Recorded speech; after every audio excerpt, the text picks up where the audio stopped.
నిధులకి సంబంధం లేనటువంటి పరిస్థితులు చాలా స్పష్టంగా మొట్టమొదటిసారిగా ఈ సంవత్సరమే ఈ బడ్జెట్లోనే చూసినటువంటి పరిస్థితులు. ఆత్మస్తుతి పరనింద. 2 సంవత్సరాలు ఈ రాష్ట్రంలో ఈ ప్రభుత్వం అధికారంలోకి వచ్చి 2 సంవత్సరాలు అవుతూ ఉన్నప్పుడు కూడా ఇంకా ఈ ప్రభుత్వం తెలుగుదేశం పార్టీ అనుకుంటా ఉంది ప్రతిపక్షంలోనే ఉన్నామనే భావంతోనే మాట్లాడుతున్నటువంటి మాటలు గతం గతం గతం. ఇది తప్ప ఈ 2 సంవత్సరాల 2 బడ్జెట్లు 2 సంవత్సరాల కాలంలో ఈ రాష్ట్రానికి ఏం చేయబోతా ఉన్నాం, దేనికి ఎంత కేటాయింపులు జరుగుతూ ఉన్నాయన్న దాని మీద స్పష్టత లేనటువంటి పరిస్థితులు కనిపించినటువంటి పరిస్థితులు ఓ పక్క ఉన్నాయి. మరో పక్క భారతదేశంలో కాదు ప్రపంచవ్యాప్తంగా కలియుగ దైవం శ్రీ వెంకటేశ్వర స్వామిని అభిమానించే భక్తులందరూ కూడా ఆశగా ప్రభుత్వం వైపు చూశారు, శాసన మండలి వైపు చూశారు, శాసనసభ వైపు చూశారు. శాసనసభలో అయితే ప్రభుత్వమే ఒక స్క్రిప్ట్ ఇచ్చి ఆ స్క్రిప్ట్ ప్రకారం ఎవరెవరు ఏం మాట్లాడాలో డిసైడ్ చేసి వైఎస్ఆర్ కాంగ్రెస్ పార్టీ మీద బురద పోసే కార్యక్రమాన్ని తీసుకున్నారు. శాసన మండలిలో తిరుమల తిరుపతికి సంబంధించినటువంటి లడ్డు దానిపైన చర్చ జరగాలని వైఎస్ఆర్ కాంగ్రెస్ పార్టీ 6 రోజుల పాటు వాయిదా తీర్మానాలు ఇచ్చి 6 రోజులు మండలిని స్తంభింపజేస్తే చివరికి ఒప్పుకొని పారిపోయినటువంటి పరిస్థితులు.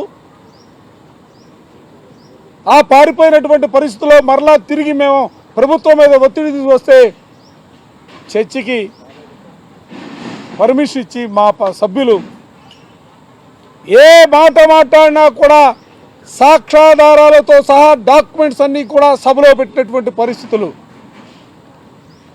చాలా ఆశ్చర్యకరమైనటువంటి పరిస్థితులు ఏంటంటే మేమేమో ప్రతిపక్షంగా మాట్లాడే ప్రతి మాటకు సంబంధించి కూడా డాక్యుమెంటరీ ఎవిడెన్స్ పేపర్లో సభలో పెడతా ఉంటే అధికార పక్షం నుండి మాట్లాడేవాళ్ళు ఏ కాగితం పెట్టరు, ఏ సాక్ష్యాధారం పెట్టరు. ఎంతసేపుడికి కూడా శాసన మండలిలో కూడా ఆరోపణలు చేయటం, అనుమానాలను రేకెత్తించే రీతిలో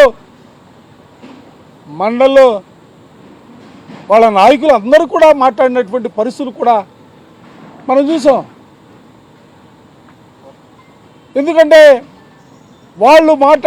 మా సభ్యులు మాట్లాడినటువంటి మాటకి, మా సభ్యులు అడిగినటువంటి ప్రశ్నలకి ఏ ఒక్కరు కూడా ఒక్క సమాధానం కూడా చెప్పలేనటువంటి పరిస్థితులు. నిన్న మాట్లాడినా, ఈరోజు మాట్లాడినా, అంతకుముందు మాట్లాడినా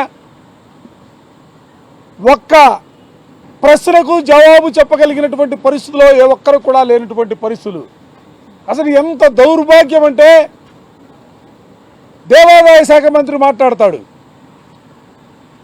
అయ్యా చంద్రబాబు నాయుడు గారు ఆరోపణలు చేసినటువంటి కల్తీ లడ్డుకు సంబంధించినటువంటి అంశం పైన 2014 నుంచి ఆనాటి తెలుగుదేశం ప్రభుత్వ హయాంలో కానీ, ఆ తర్వాత 19 నుంచి 24 వరకు వైఎస్ఆర్ కాంగ్రెస్ పార్టీ అధికారంలో ఉన్నటువంటి సమయంలో కానీ, ఆ తర్వాత 2024 తర్వాత ఇవాటి వరకు కూడా తెలుగుదేశం ప్రభుత్వం అధికారంలో ఉన్నటువంటి సమయంలో జరిగినటువంటి గీకి సంబంధించినటువంటి లావాదేవీలన్నీ కూడా ఒక్కసారి పరిశీలన చేయమని చెప్పి మేము కోరాము.